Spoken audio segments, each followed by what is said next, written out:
ನಮಸ್ಕಾರ ಕುಟುಂಬದವರೇ, HY ಕುಟುಂಬಕ್ಕೆ ಸ್ವಾಗತ. ನಾನು ಹರ್ಷಿತ್. ನಾನು ಕೃತಿಕಾ. ನನ್ನ ಹೆಸರು ದೀಪಕ್. ಹೊಟ್ಟೆ ಶಕ್ತಿತ್ತಲ್ಲ, ಸ್ವಲ್ಪ ದುಡ್ಡು ಸಿಕ್ಕಿದ್ರೆ ₹5. ಏನ್ ಮಾಡ್ಲಿ? ಅಡ್ಗೆ ಕೊಡ್ಲಾ? ಕೃತಿಕಾ ಏನಾಯ್ತು? ಬೇಡಮ್ಮ ಪುಟಾಣಿ, ಅಣ್ಣ ಬೇಗ ಏನಾದ್ರು ವ್ಯವಸ್ಥೆ ಮಾಡಿ ನಿನ್ನೆ ಊಟಕ್ಕೆ ತಗೊಂಬರ್ತಾನೆ.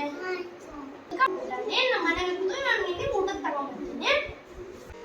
ಬೇಗ ಬಾ ಅಣ್ಣ, ಹೊಟ್ಟೆ ತುಂಬಾ ಹಸಿತಾಯಿದೆ. ಸರಿ ಕೃತಿಕಾ, ನಿನ್ನಿಲ್ಲೇ ಕೂತ್ಕೊಂಡು ನಾನು ಕೆಲ್ಸಕ್ಕೆ ಹೋಗಿ ಬರ್ತೀನಿ. ಹಾಗೆ ನೀನು ಊಟಕ್ಕೆ ತಗೊಂಬರ್ತೀನಿ.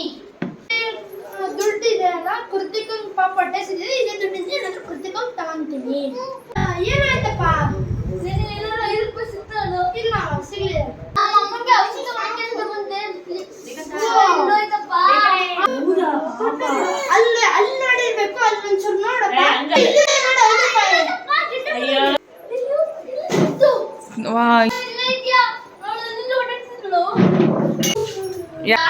ಏನಾಯ್ತು? ನಮ್ ತಂಗಿಗೆ ಹೊಟ್ಟೆ ಸಿಗಿದೆ ಅಂತ ನನ್ನ ಹತ್ರ ದುಡ್ಡಿಲ್ಲ. ನಾನೆಲ್ಲ ಕೆಲಸ ಮಾಡ್ಕೊಂಡು ಕೆಲಸನೂ ಸಿಗ್ತಿಲ್ಲ. ನಮ್ಮ ಫ್ರೆಂಡಿಗೆ ಅವನಿಗೆ ಕೆಲಸ ಕೊಡ್ತೀನಿ ಬಾ ಅಣ್ಣ. ನಾವು ಬೇರೆ ಒಳ್ಳೇದು ಮಾಡಿದ್ರೆ ಅವರು ನಮಗೆ ಒಳ್ಳೇದು ಮಾಡುತ್ತಾರೆ. ಫ್ರೆಂಡ್ಸ್, ಈ ಹೆಚ್ಚು ಮತ್ತೊಮ್ಮೆ ಧನ್ಯವಾದಗಳು. ನಮ್ಮ ವಿಡಿಯೋಗಳನ್ನು ನೋಡಿದ್ದಕ್ಕೆ ಧನ್ಯವಾದಗಳು. ನಿಮ್ಮ ಕಮೆಂಟ್